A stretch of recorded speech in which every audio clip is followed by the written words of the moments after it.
Cuando no se conoce el pensamiento de Bolívar, Bolívar aparece como una abstracción, como una referencia vaga, imprecisa.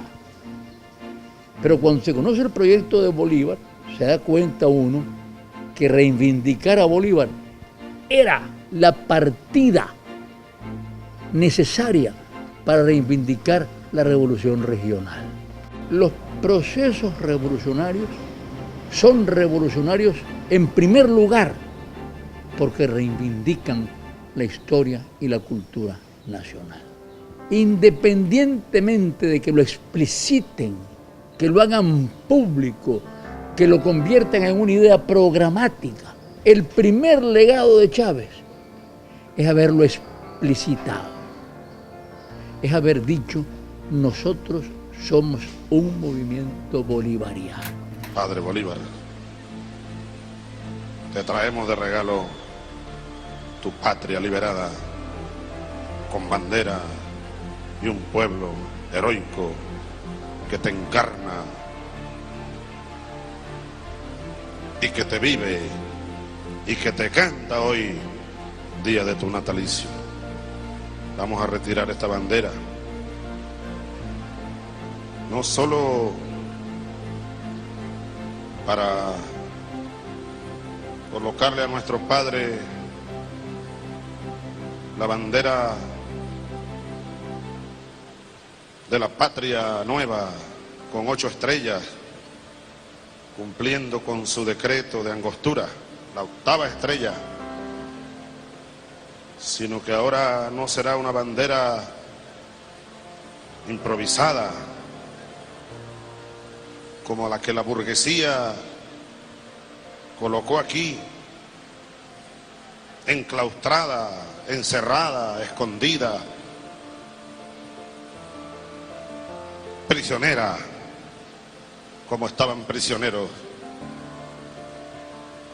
tus restos, como estaba prisionero tu pensamiento mancillado, como estaba prisionera tu patria. Héroes y próceres como Bolívar, que aparecen una vez cada 100, 200 años, como nos decía Neruda, fue secuestrada su personalidad.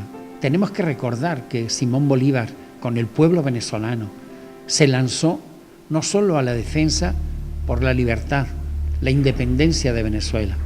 Él se dio cuenta que la independencia tenía que ser colectiva, que a un imperio no se le vence en un frente de batalla, que había que darle guerra en todos los frentes posibles.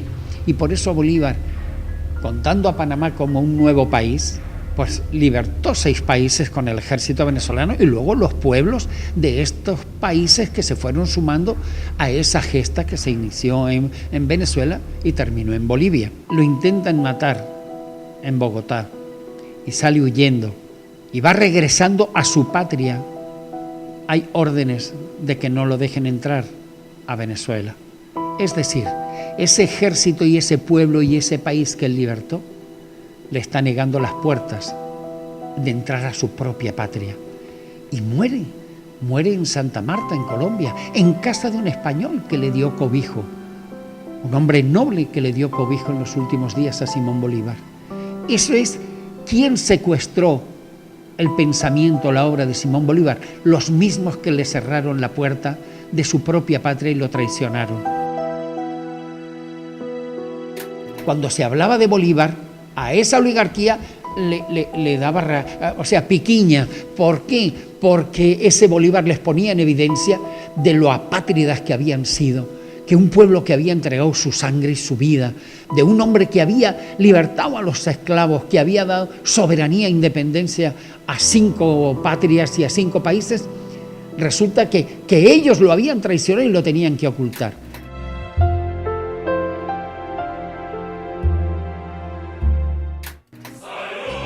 En 1990 sucedió una tragedia a nivel mundial. El movimiento revolucionario recibió el golpe más duro en toda su historia y fue el derrumbe de la Unión Soviética, que era una superpotencia socialista que tenía 70 años ya de construcción del socialismo. El impacto que hay del derrumbe de la Unión Soviética es a nivel ideológico mundial.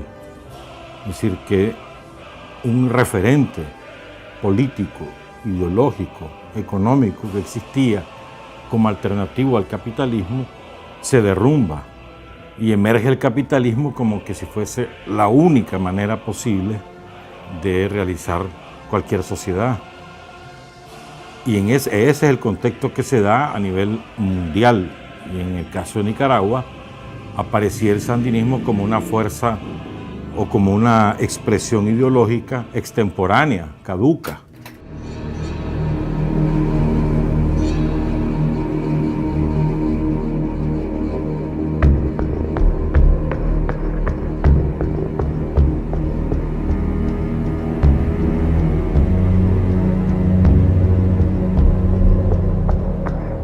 La caída de la Unión Soviética tuvo un impacto muy grande y por un momento la gente pensó se acabó todo.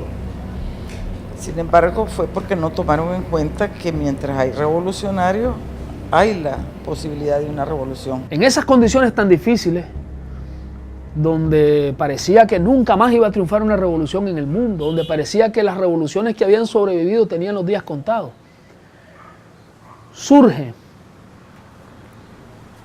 el proceso de lucha revolucionaria encabezado por Hugo Chávez en Venezuela, que comienza realmente, digamos, fue preparado desde los años 80, con un trabajo que hizo clandestino Hugo Chávez dentro de las Fuerzas Armadas. Para 1992, Venezuela se sumergía en una profunda miseria. En el país con mayores reservas petroleras del mundo, más del 70% de la población era pobre. 60% sobrevivía hacinada en zonas de alto riesgo.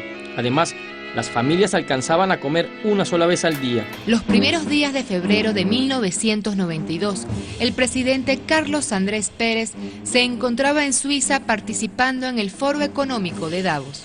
Cuando llegó, miles de militares lo esperaban con una rebelión comandada por el teniente coronel Hugo Chávez Frías.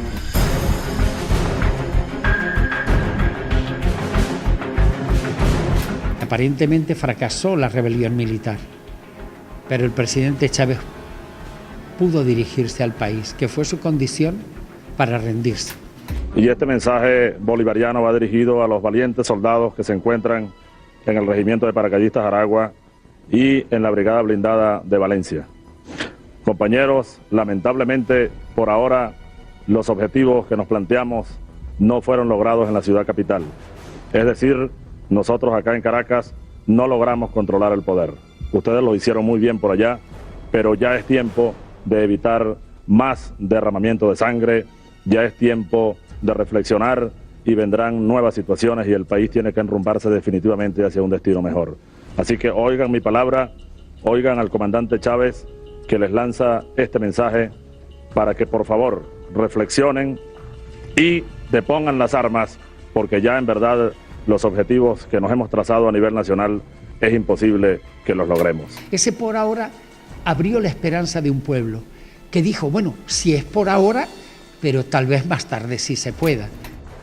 Democracia es lo que nosotros queremos, es democracia, pero una verdadera democracia, no donde se están llenando los corruptos, los ladrones, que vaya el dictador, que vaya el dictador. El fenómeno Hugo Chávez no puede divorciarse de la lucha del pueblo de Venezuela. Y la lucha del pueblo de Venezuela tenía décadas, que había pasado en flujos y reflujos.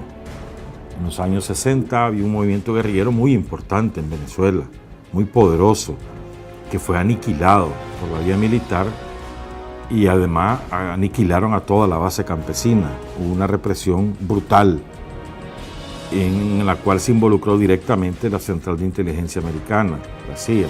Ese fue, digamos, el punto más alto de la lucha revolucionaria en Venezuela y a su vez el punto más bajo porque lo destruyen y luego vienen aproximadamente 25 años de hegemonía burguesa. Y en 1989 ocurre el Caracazo, que es la rebelión popular contra las medidas neoliberales que imponía Carlos Andrés Pérez al principio de su segundo periodo de gobierno. Entonces vos no podés desvincular el surgimiento de la rebelión militar bolivariana del 4 de febrero de 1992, no se puede desvincular del Caracazo de 1989.